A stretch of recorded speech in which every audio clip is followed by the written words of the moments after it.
Berikan saya ketenangan untuk menerima apa yang tidak bisa saya ubah. Keberanian untuk mengubah apa yang bisa saya ubah. Dan kebijaksanaan untuk tahu perbedaan antara keduanya.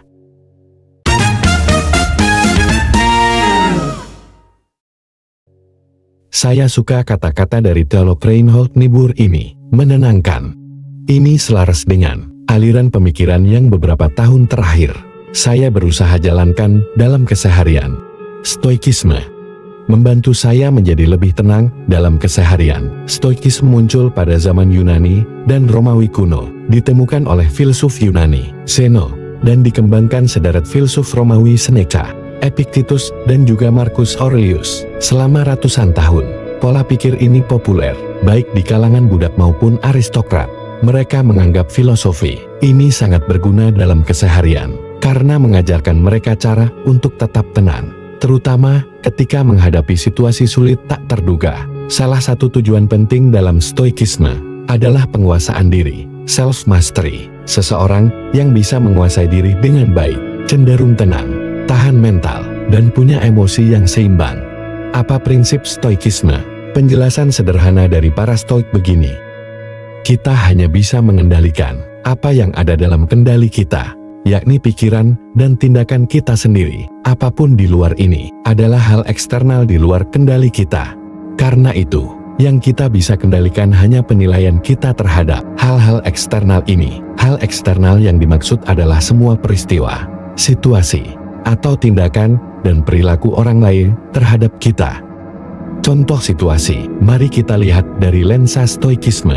Dalam dunia kerja, Anda berharap dapat promosi.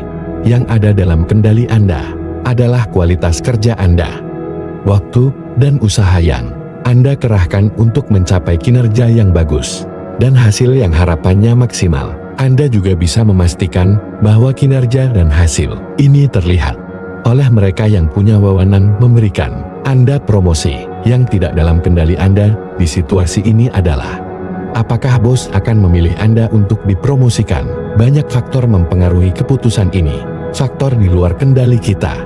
Apapun itu, Anda hanya bisa memastikan bahwa perilaku dan tindakan Anda selaras dengan apa yang dibutuhkan agar dapat promosi. Semakin Anda mencoba mengendalikan apa yang di luar kendali Anda, semakin Anda frustrasi, kecewa, atau bahkan sakit hati ketika yang terjadi di luar harapan Anda. Jadi tetap berusaha dan bekerja sebaik mungkin. Jika kinerja diapresiasi, syukur. Jika belum, seorang stoik tidak akan menghabiskan tenaga atau waktu sedikit pun untuk mengeluh.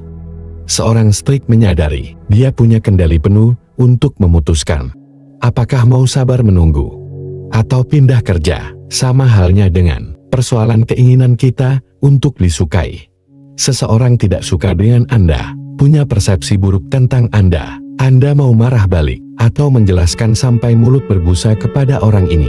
Belum tentu Anda sukses mengubah cara pandangnya terhadap Anda.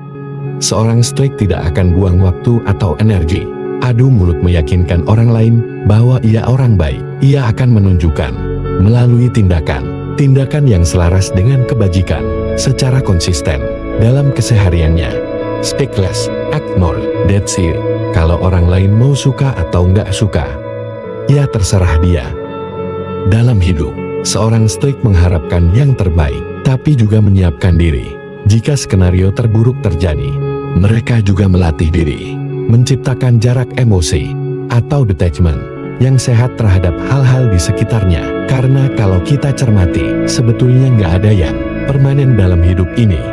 Barang kesayangan bisa nggak sengaja rusak atau hilang. Begitu pula pekerjaan.